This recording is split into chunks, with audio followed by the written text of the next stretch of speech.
President Trump taking control and shifting his administration's messaging on the pandemic at yesterday's coronavirus task force briefing. He said Americans should wear a mask when they cannot socially distance and gave a warning about the outlook for the virus.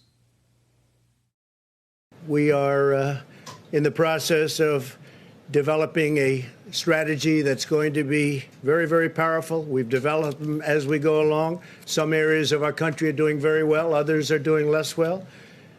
It will probably, unfortunately, get worse before it gets better.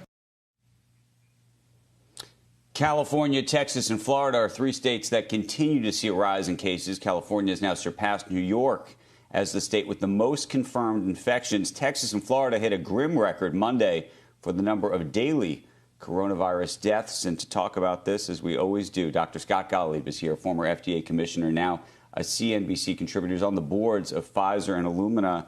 And just want to start by getting your take on what does appear to be a shift in messaging from the White House on this. Well, look, we have an accelerating epidemic around the country. The epicenters of spread right now, as you said, are California, Arizona, Texas, and Florida. But those states are going to start to peak in the next two to three weeks.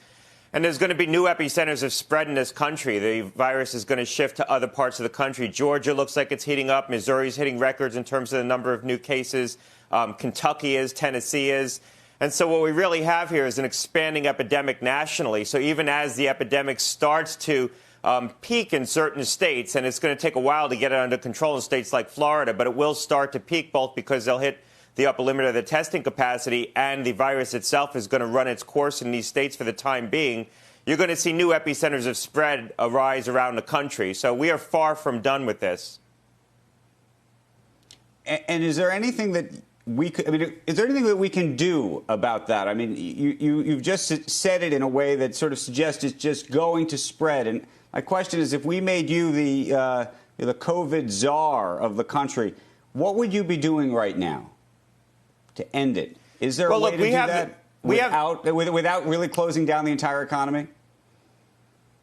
Right. We have the specter right now of parts of this country where the local school boards are making a decision to close schools, but the bars and restaurants are still open. We need to make a decision what's important to us and what we're willing to sacrifice right now until we get to the other side of this. And the other side of this is probably in 4 to 6 months before we either have a vaccine or this has just run its course through the population. You can control the spread. What's happening in the South right now in states like Texas and Florida and California and Arizona, the reason why it may peak in several weeks is because if you look at Google mobility data and you look at open table reservations, you see consumer activity declining. And that's going to be the backstop in the absence of policy decisions by these local officials. The backstop is going to be consumers starting to wear masks and starting to pull back a little. So if we all decrease our activity a little bit, we adhere better to masks, that can preserve a lot of the things that are most important to us, including sending our kids to school. So there are ways to keep this under control.